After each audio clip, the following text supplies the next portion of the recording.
Welcome to the Cheating Secrets channel. We hope you enjoy today's story. I don't know how it happened that we threw that damn party, because I really hated them. The guest of honor was Harrington Gibbs. He was so rich that I couldn't even imagine, and to my wife's envy. Harrington and my wife Gail had known each other at Cornell for 3 years. Harrington went to Oxford, and Gail and I stayed to continue Cornell's traditions, whatever that meant. In fact, I only met Gail after Harrington left. They broke up, agreeing that they could see other people.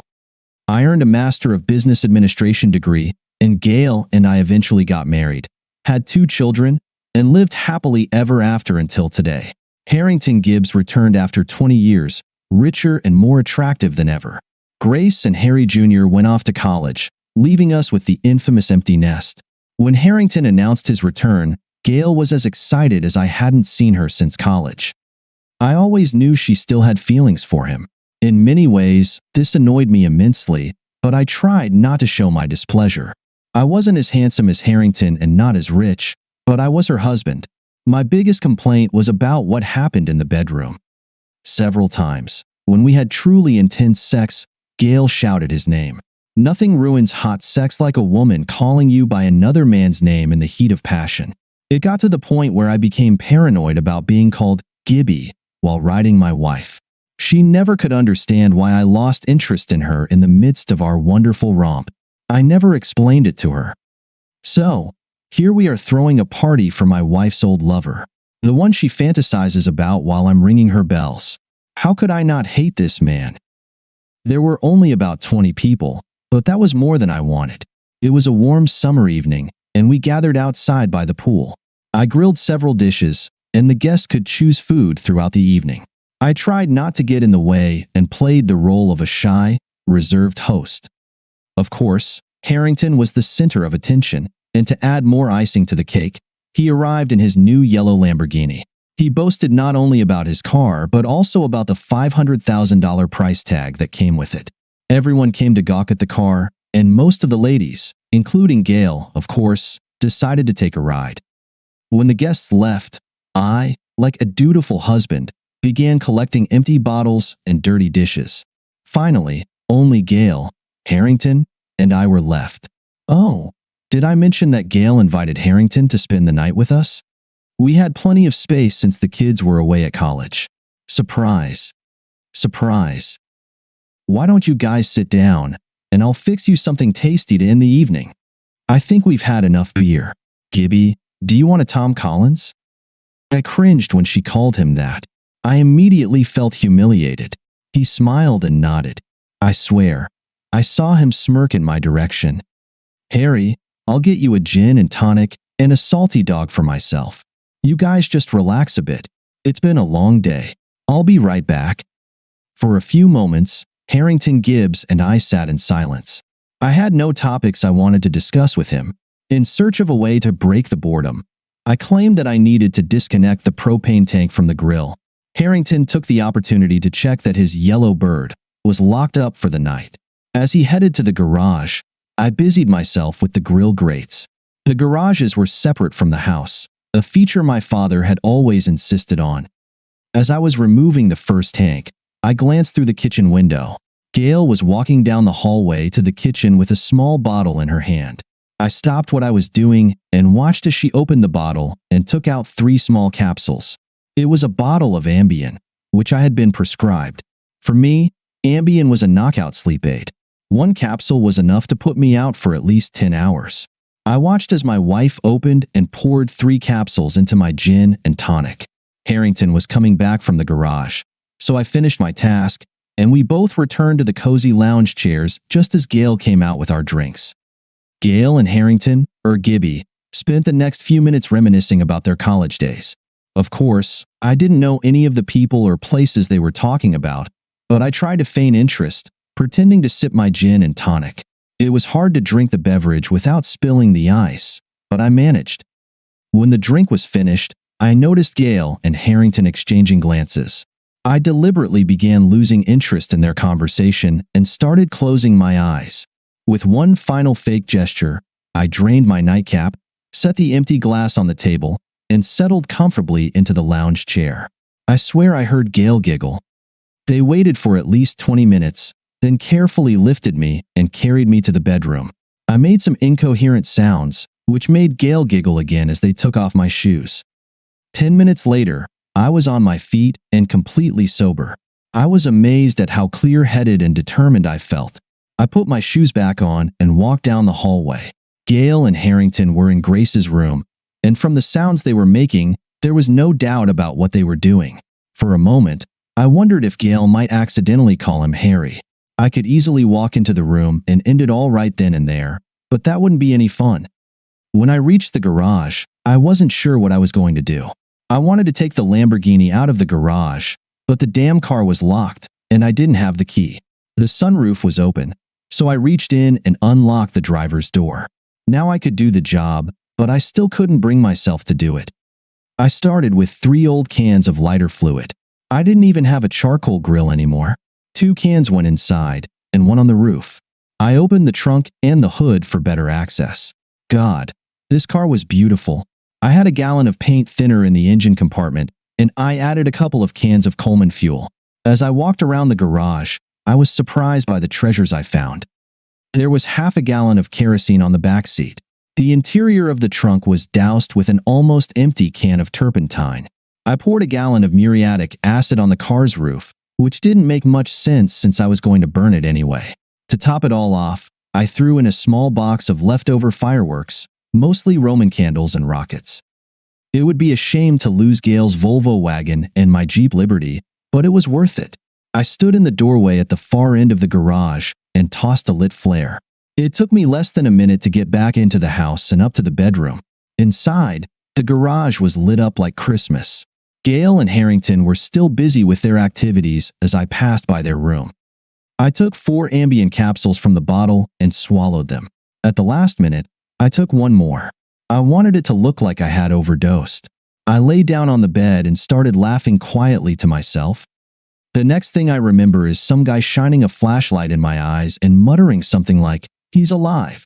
He's alive." There was a lot of commotion as they carried me out of the house and loaded me into the ambulance. I was conscious just enough to realize that someone had cut a hole in my throat and shoved something into it. I realized I couldn't swallow, and something smelled like an old Boy Scout campfire. I remembered that smell. Something was burning. There were police officers, firefighters, and medics. Someone stuck a needle in my arm. Grace and Harry Jr. were sitting in my room when I woke up. I peeked with one eye to see what was going on and noticed them there. "What's going on, guys?" "Dad, you're awake. Hold on, I'll get the nurse." Harry left the room, and Grace came over and sat next to me. "How are you feeling?" "I feel lousy." "What happened?" I knew damn well what had happened, but I couldn't tell anyone about it. "You took too much sleeping medication. You had a bad reaction, and it almost killed you." "What the hell are you talking about?" "I haven't taken sleeping pills in weeks." Grace looked a bit shocked when I said that. The nurse, who returned with Harry, smiled broadly. "Well, Mr. Crenshaw, I have to say, you look much better than you did last night." "What the hell happened to me?" "The best we can tell is that you took too many pills, and they didn't agree with you." "I didn't take any pills. Last night I had a couple of beers and a gin and tonic. That's it." My nurse just tilted her head to the side and gave me a strange look. "What did they find in me?" "What pills?" She took the card lying at the foot of the bed and quickly skimmed through it. "It says here that you took salpetum." "What's that in English?" "Sleeping pills." "I have a prescription for sleeping pills, but I didn't take any last night." "Mr. Crenshaw, I think you should talk to someone else about this. I'm not in a position to discuss it with you. I'm glad you look better. I'll inform the doctor." Grace came back to the bed, and Harry left with the nurse. "How did you guys get here?"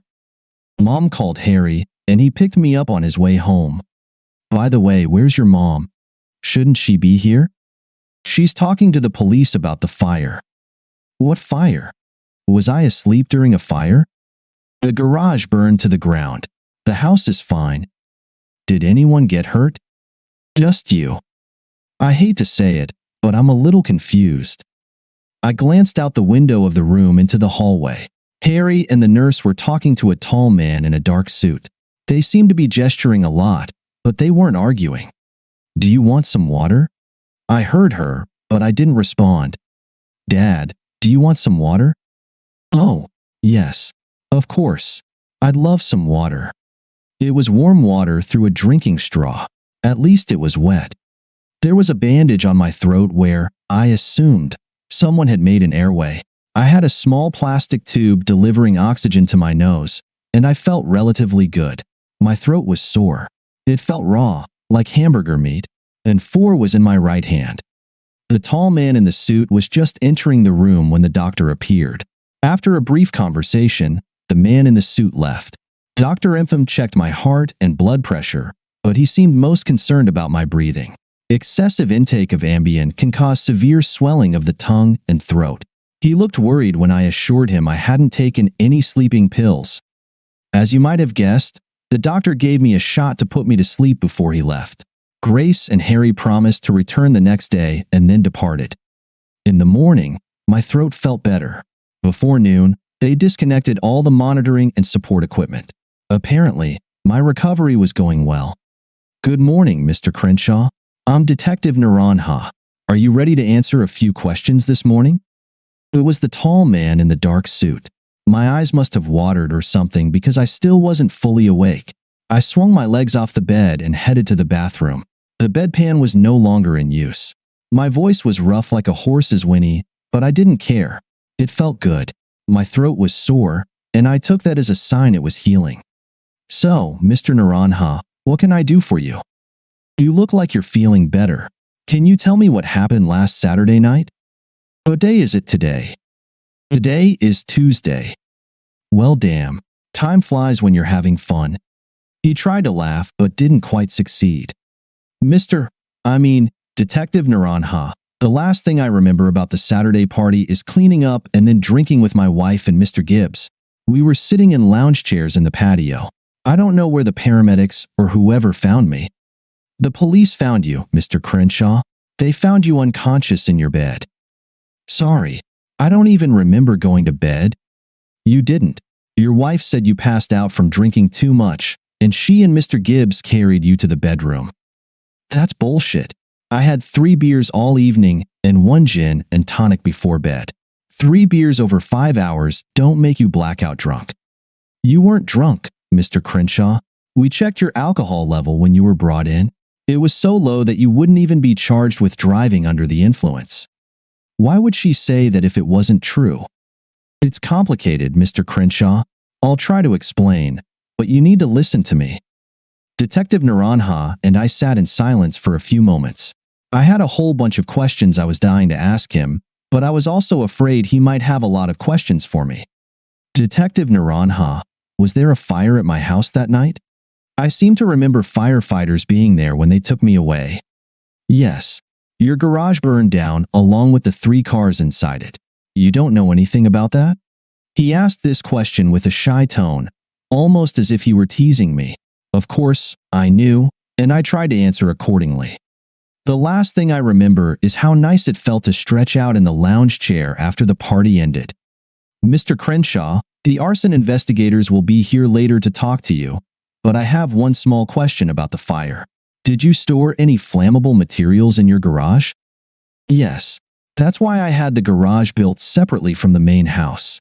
My father was always afraid of garage fires, and I guess I inherited that little quirk from him. The house wasn't damaged, was it? No. The fire was confined to the garage. Do you have any idea what started it? Oh yes. There's no doubt. It was arson. Someone deliberately set the fire for some reason. I probably should have been a bit smarter about the whole thing, but at the time, I didn't care. Hell, I still don't think I care. I guess someone didn't enjoy the party.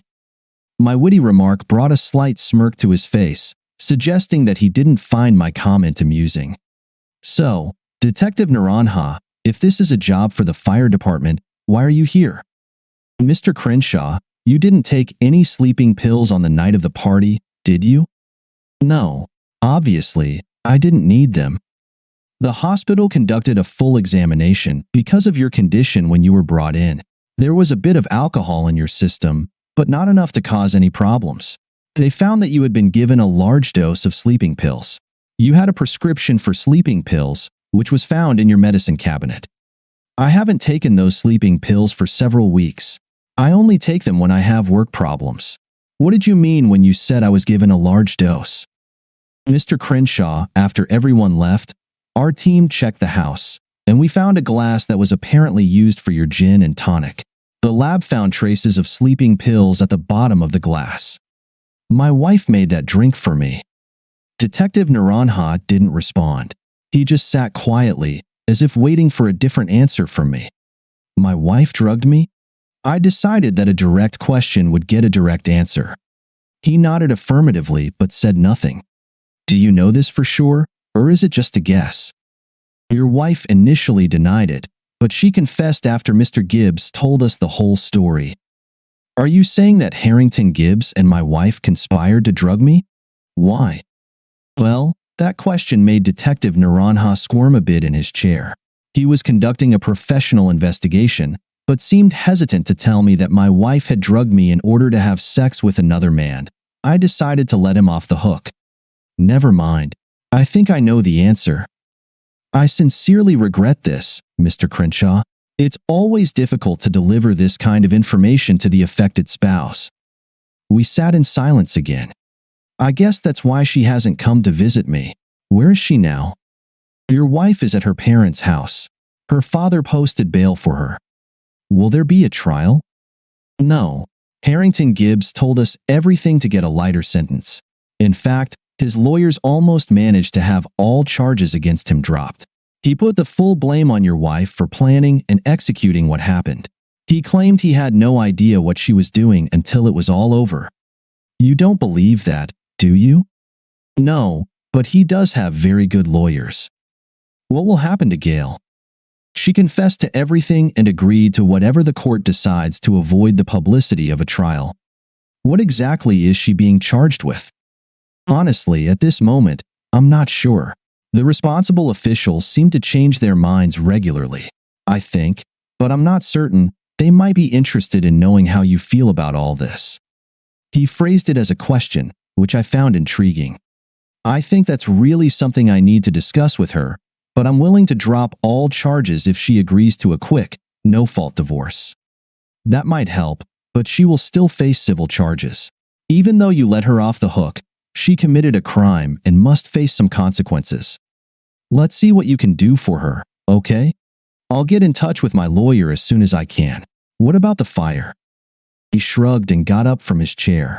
I guess I'll have to wait until I speak with the fire department staff. That same day, Harry Jr. checked me out of the hospital and drove me back home. He managed to arrange a few days off from school to help me settle in, but it turned out that I didn't need any assistance. I was perfectly capable of managing on my own.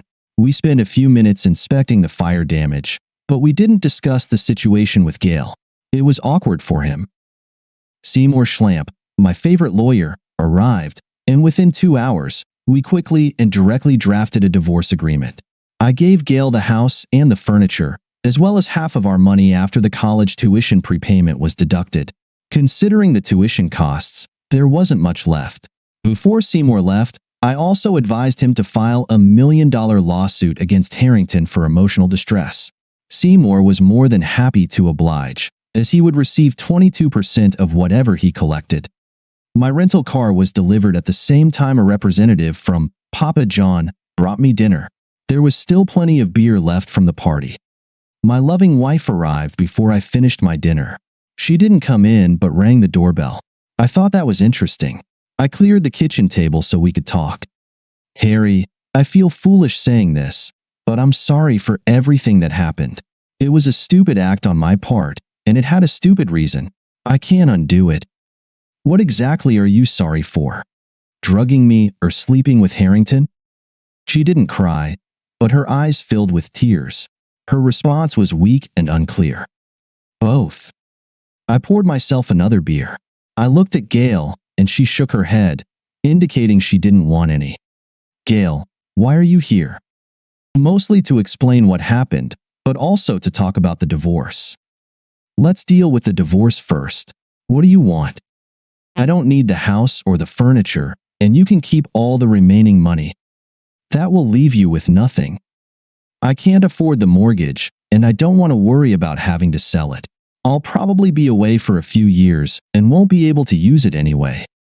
Okay, I'll ask Seymour to change it. Anything else?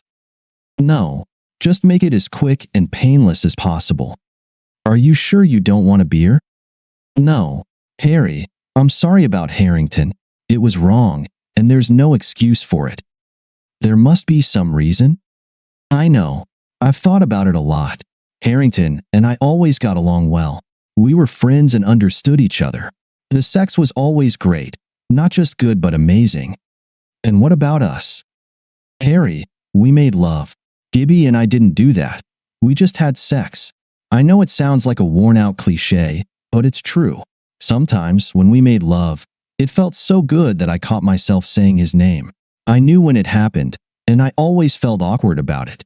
It was a reflex I couldn't control. So you're saying I was the better lover, but Harrington was the better sexual partner?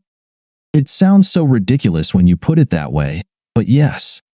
Were you planning to leave with him? Oh, hell no. He was amazing in bed, but I would never agree to live with him. You were the perfect husband, father, and provider. I would never give that up. But you did give it up. Now she was crying.